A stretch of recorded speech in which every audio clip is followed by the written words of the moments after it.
सभी साथी को नमस्कार। जोहार। एक बार फिर से आप सभी छात्रों का स्वागत करता हूं आपके अपने YouTube चैनल, आपका अपना परिवार GS फाउंडेशन पर। और दोस्तों, आज के सेशन में हम लोग करने वाले हैं झारखंड जीके। और झारखंड जीके में हम लोग देखेंगे 1000 क्वेश्चन का सीरीज नंबर 14। काफ़ी महत्वपूर्ण सेशन है दोस्तों, स्पेशली JPSC PT एग्जाम के लिए बनाया गया सेशन है। तो आपको करना क्या है, इस वीडियो को आप एंड तक जरूर देखिएगा। यदि वीडियो अच्छी लगे लाइक कीजिएगा, अपने दोस्तों के साथ शेयर कीजिएगा। और यदि आप भी इस चैनल पर नए हैं और अभी तक चैनल को सब्सक्राइब नहीं किया है तो जरूर सब्सक्राइब कर लीजिएगा और बेल आइकन को प्रेस करना मत भूलिएगा। तो दोस्तों, कमेंट करके बताइएगा कि आपको सेशन कैसा लगा। ठीक है, इसके लिए आपको सेशन पूरा देखना होगा। तो चलिए यहाँ पर स्टार्ट करते हैं आज के सेशन को। देखिए, पहला सवाल क्या है कि कहता है कि चंद्रगुप्त द्वितीय के शासन काल में भारत आए चीनी यात्री फाहियान ने झारखंड के लिए किस शब्द का प्रयोग किया है? आंसर आपके सामने है, कमेंट में आंसर दीजिएगा। कुक्कुटलाड, मुरुंड देश, कुक्कुट देश या किक्कट प्रदेश। देखिए, चंद्रगुप्त द्वितीय का प्रभाव जो है झारखंड प्रदेश में था और इसके काल में चीनी यात्री फाहियान आया था। कब आया था? तो 405 ईस्वी में आया था। 405 ईस्वी में आया था। ठीक है, और झारखंड क्षेत्र को क्या कहा है? तो कुक्कुट लाड कहा है। कुक्कुट लाड कहा है। ठीक है, तो राइट आंसर क्या हो जाएगा? ऑप्शन ए, कुक्कुट लाड। चलिए अगला सवाल देख लीजिए क्या है। अगला है, आइन ए अकबरी के अनुसार हजारीबाग के 6 और चंपा क्षेत्र की मालगुजारी कितनी थी? आइन ए अकबरी के अनुसार हजारीबाग के 6 और चंपा क्षेत्र की मालगुजारी कितनी थी? दोस्तों, आइन ए अकबरी की यहां पर बात कर लिया जाए तो ये अकबरनामा का कौन सा पार्ट है? तो ये अकबरनामा का 3rd पार्ट है। इसे क्या कहा जाता है? आईने अकबरी कहा जाता है। ठीक है, और आईने अकबरी के अनुसार 6 और चंपा परगना किस सूबे में आता था? तो बिहार के सूबे में आता था। ठीक है, और इसकी मालगुजारी कितनी थी? 15,500 रुपया। 15,500 रुपया इसकी मालगुजारी थी। तो राइट आंसर क्या हो जाएगा? ऑप्शन सी सही आंसर हो जाएगा। चलिए अगला क्या है। अगला है, पलामू में सबसे पहले किस क्षेत्रीय राजवंश ने शासन स्थापित किया था? चेरू, नागवंश, रक्सेल या सिंहवंश। देखिए, पलामू की बात कर लिया जाए तो पलामू में सबसे पहले रक्सेलों ने शासन स्थापित किया था। रक्सेल स्वयं को क्या कहते थे? तो रक्सेल स्वयं को राजपूत कहते थे। क्या कहते थे? राजपूत कहते थे। रक्सेलों का पलामू क्षेत्र में आगमन कहां से हुआ था? राजपुताना क्षेत्र से हुआ था। राजपुताना क्षेत्र से हुआ था। ठीक है, और ये रोहतासगढ़ होते हुए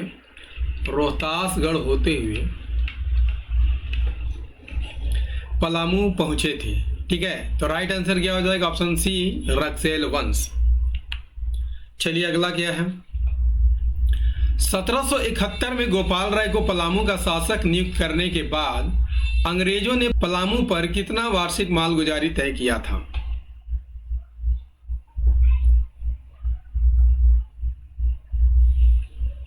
(1771) में गोपाल राय को पलामू का शासक नियुक्त करने के बाद अंग्रेजों ने पलामू पर कितना वार्षिक मालगुजारी तय किया था? देखिए, पलामू पर किसका अधिकार था दोस्तों? चित्रजीत राय का अधिकार था। ठीक है, चित्रजीत राय का अधिकार था। ठीक है, लेकिन अंग्रेज इसे हटाकर गोपाल राय को जो है गद्दी पर बैठाना चाहते थे और इसके लिए मालगुजारी जो है गोपाल राय से कितना लेना था? 12,000 रुपए। 12,000 रुपए। ठीक है, चलिए अगला है, 1857 में सिंहभूम के विद्रोही राजा अर्जुन सिंह ने इनमें से किसकी सलाह पर आत्मसमर्पण कर दिया था? सुरगुज्जा के राजा, मयूरभंज के राजा, रामगढ़ के राजा और पलामू के राजा। सही आंसर हो जाएगा मयूरभंज के राजा के सलाह पर जो है अर्जुन सिंह ने आत्मसमर्पण किया था। किसके समक्ष आत्मसमर्पण किया था? तो रांची के कमिश्नर डाल्टन के समीप जो है, डाल्टन के समीप आत्मसमर्पण किया था। मयूरभंज के राजा अर्जुन सिंह के कौन थे? तो ससुर थे। और आत्मसमर्पण कब किया था? 16 फरवरी 1859 को आत्मसमर्पण किया था। नेक्स्ट है झारखंड में किस वर्ष the United free church of Scotland mission की शुरुआत की गई थी? 1871, 1875, 1880 या 1856? आंसर कीजिए। सही आंसर हो जाएगा 1871 में शुरुआत की थी। ठीक है, और इसकी शुरुआत किसने की थी? तो कुछ डॉक्टरों ने मिलकर जो है इसकी शुरुआत की थी। ठीक है, कहां पर किया था? तो पचम्बा गिरिडीह में स्टार्ट किया था। पचम्बा गिरिडीह में स्टार्ट किया था। इसे स्टीवेंसन मेमोरियल चर्च भी कहा जाता है। इसे स्टीवेंसन मेमोरियल चर्च भी कहा जाता है। ठीक है, और 1929 में इसका नाम बदल दिया गया था, और नाम बदल कर क्या कर दिया गया था? Santhal mission of the church of Scotland कर दिया गया था। चलिए अगला,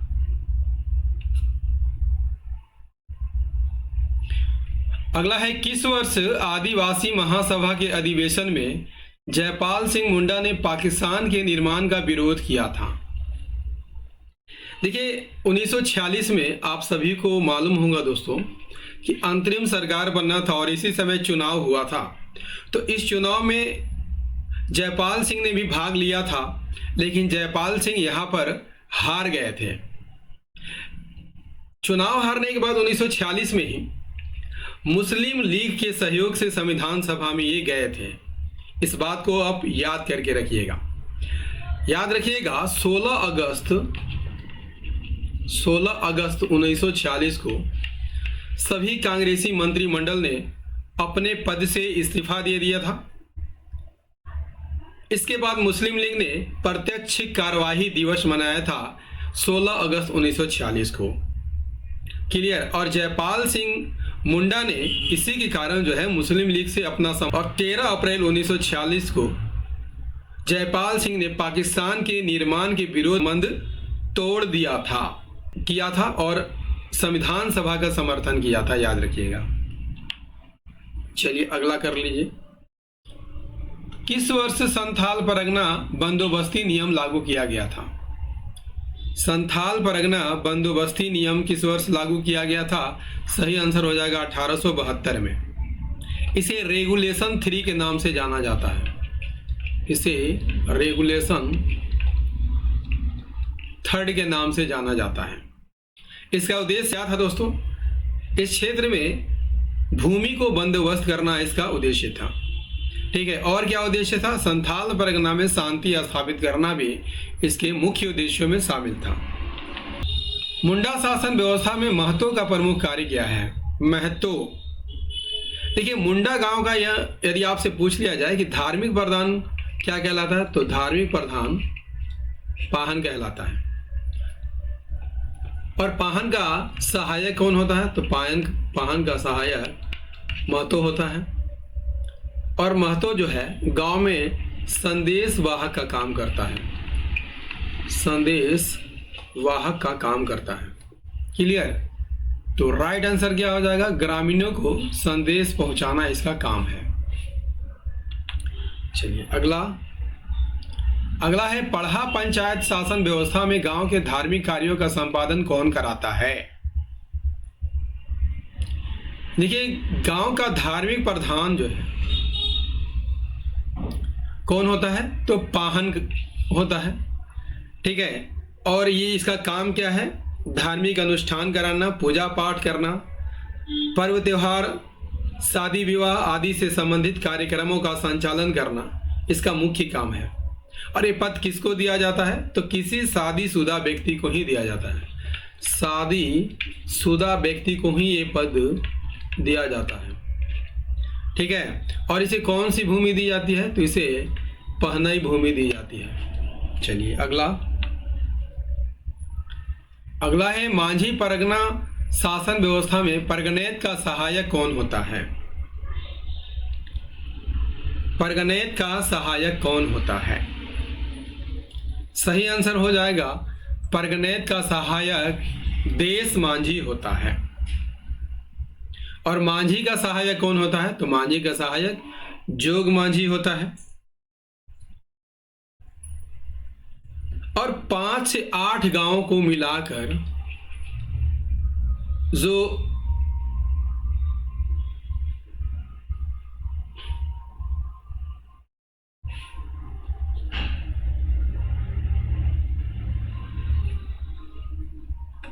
और देश मांझी जो है 5 से 8 गांव का प्रधान होता है। ठीक है। चलिए अगला क्या है? अगला है मुंडा मानकी शासन व्यवस्था में 7 से 12 गांवों को मिलाकर निर्मित पढ़ा प्रमुख कौन होता है? देखिए 7 से 12 गांवों को मिलाकर एक पढ़ा का निर्माण होता है। आप सभी जानते हैं पढ़ा का निर्माण होता है, जिसका प्रमुख क्या कहलाता है? तो इसका प्रमुख मानकी कहलाता है। राइट आंसर हो जाएगा ऑप्शन सी। मानकी द्वारा जो सभा आयोजित किया जाता है उसमें मुंडा और डाकिया भी उपस्थित होते हैं और सर्वसम्मति से किसी भी मामले का निपटारा किया जाता है। चलिए अगला क्या है? अगला है ढोकलो सोहर शासन व्यवस्था में निम्नलिखित में कौन सा राजा का खजांची होता है? देखिए ढोकलो सोहर शासन व्यवस्था किससे संबंधित है दोस्तों? तो खड़िया जनजाति से संबंधित है। ठीक है। ढोकलो का अर्थ क्या होता है? ढोकलो का अर्थ पंचायत होता है और सोहर का अर्थ होता है अध्यक्ष। ठीक है। और राजा का खजांची कौन होता है? तो तिजोकड़ होता है। ऑप्शन सी यहां पर सही आंसर हो जाएगा। अगला कर लीजिए। अगला है करमाली जनजाति की स्वशासन व्यवस्था में अंतर ग्रामीण विवादों का निपटारा किसके द्वारा किया जाता है? सही आंसर हो जाएगा सतगवैया के द्वारा किया जाता है। चलिए अगला क्या है? अगला है सीएनटी एक्ट के तहत ऐसी जंगली भूमि जिसे भूस्वामी के अतिरिक्त किसी अन्य कृषक द्वारा तैयार की गई हो क्या कहलाता है? देखिए बंजर भूमि को जोत कोड़कर जो भूमि तैयार की जाती है उसे कोड़कर भूमि कहा जाता है। और सीएनटी एक्ट की धारा 67 के तहत कोड़कर तैयार किया जाता है, जिसके कारण इस पर रैयत को अधिभोग करने का अधिकार मिल जाता है। चलिए अगला क्या है? अगला है संथाल परगना काश्तकारी अधिनियम 1949 की किस धारा के तहत किसी बंजर भूमि की बंदोबस्ती किए जाने का प्रावधान है? सही आंसर हो जाएगा दोस्तों धारा 27 में जो है बंदोबस्ती किए जाने का प्रावधान है। यदि आपसे पूछ लिया जाए कि किस अध्याय में है तो याद रखिएगा अध्याय 4 में है। और अध्याय 4 में कितनी धारा है? तो धारा 27 से 42 तक है। ठीक है। चलिए अगला क्या है? अगला है प्रत्यर्पण नीति के तहत दी जाने वाली पुरस्कार राशि को उग्रवादी संगठन में स्थान के आधार पर कितने श्रेणियों में विभाजित किया गया है? सही आंसर हो जाएगा दोस्तों 10 श्रेणियों में विभाजित किया गया है। नेक्स्ट क्या है? अगला है झारखंड राज्य में किस वर्ष पर्यटन नीति की घोषणा की गई थी? 2000, 2005, 2010, 2015। राइट आंसर क्या हो जाएगा? 2015 में की गई थी। और दोस्तों आपको ये सेशन कैसा लग रहा है आप कमेंट करके जरूर बताइएगा। चलिए, झारखंड राज्य में निवास करने वाली जनजातियों में दूसरी सर्वाधिक जनसंख्या किस जनजाति की है? तो दूसरी की यहाँ पर बात हो रही है दोस्तों। संथाल पहले नंबर पर आता है, दूसरे नंबर पर उरांव आता है, तीसरे नंबर पर मुंडा आता है, चौथे नंबर पर हो आता है। तो सही आंसर हो जाएगा उरांव।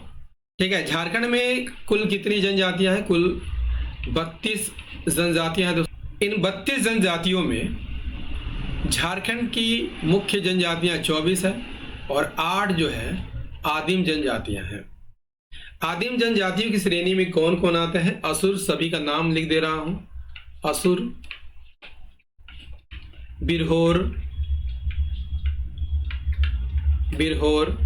बिरजिया,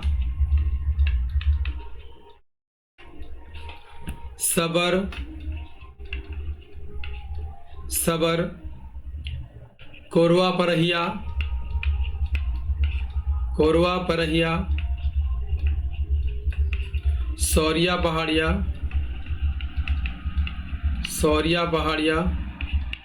और माल पहाड़िया। ये 8 जनजातियां हैं जो आदिम जनजाति की श्रेणी में आती है। क्लियर? चलिए, अगला क्या है? अगला है झारखंड के अतिरिक्त खड़िया जनजाति इनमें से किस राज्य में पाई जाती है? ये खड़िया जनजाति जो है उड़ीसा, मध्य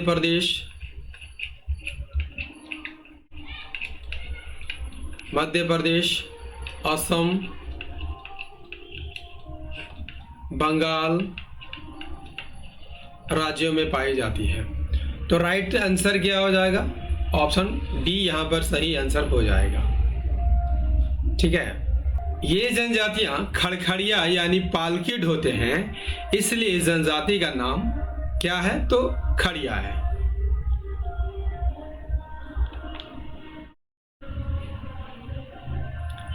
अगला है साधारण लोग चेचक और हैजा जैसी बीमारियों से बचने के लिए इनमें से किस देवी की पूजा करते हैं?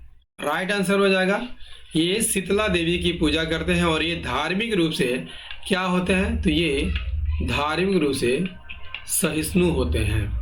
अगला है जनजातियों में प्रचलित इनमें से किस आभूषण का संबंध कान से नहीं है? तरकी का संबंध कान से है, तरकुल्ला का भी संबंध कान से है, तरपत भी कान में पहना जाता है, जबकि ताबीज जो है गले में पहना जाने वाला जो है आभूषण है। ठीक है, कान में और क्या क्या पहना जाता है दोस्तों? कर्णफूल पहना जाता है, कर्णफूल, लवंग फूल, पांदरा, ठिप्पी, ये सब कान में पहना जाता है। अगला है पंचकोट का किला झारखंड के किस जिले में अवस्थित है? पंचकोट का किला झारखंड के किस जिले में अवस्थित है? तो इसका राइट आंसर हो जाएगा ये धनबाद जिले में अवस्थित है।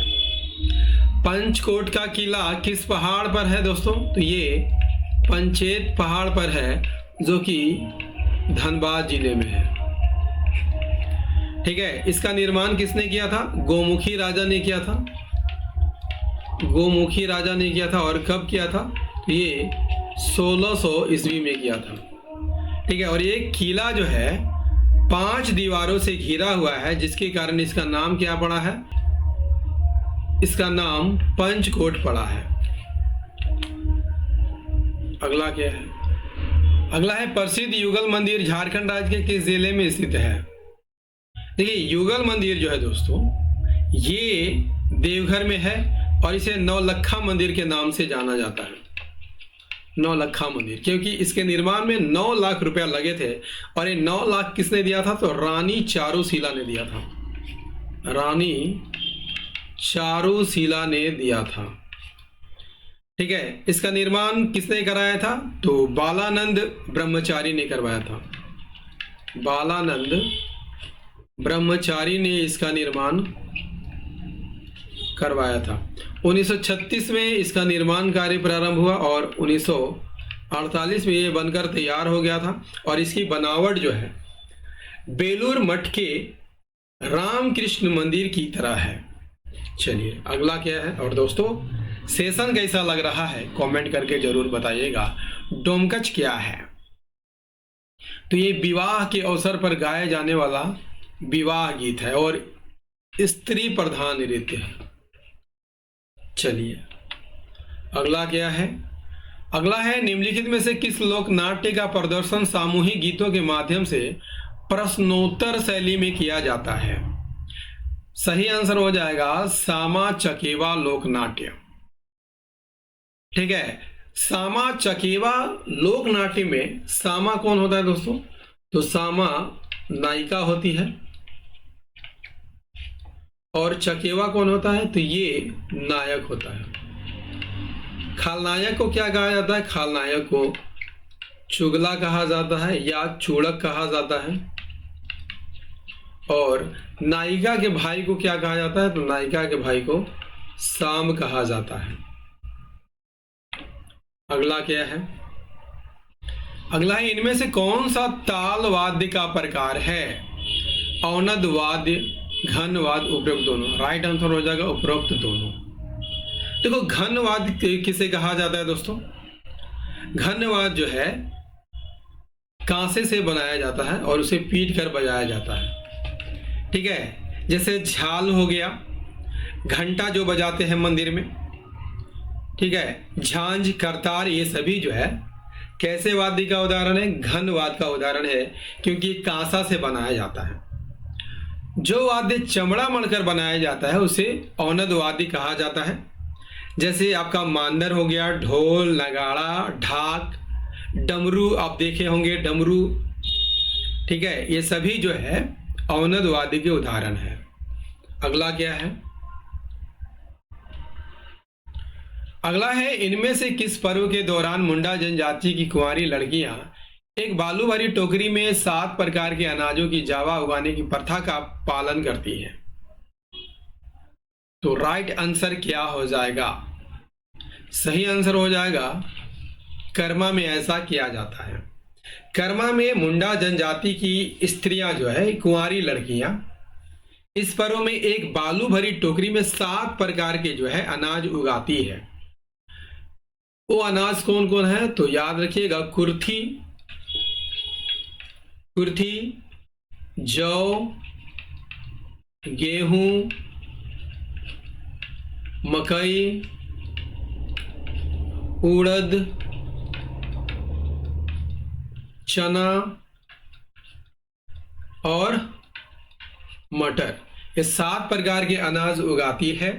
दोस्तों झारखंड जीके का ये सेशन आपको कैसा लगा? उम्मीद करता हूं काफी अच्छा लगा होगा। यदि सेशन पसंद आया हो तो लाइक कीजिएगा, इसे अपने दोस्तों के साथ शेयर कीजिएगा। और यदि आप भी इस चैनल पर नए हैं और अभी तक चैनल को सब्सक्राइब नहीं किया है तो इसे जरूर सब्सक्राइब कर लीजिएगा। तो मिलते हैं अगले सेशन में सीरीज नंबर 15 में। तब तक के लिए जय हिंद, धन्यवाद।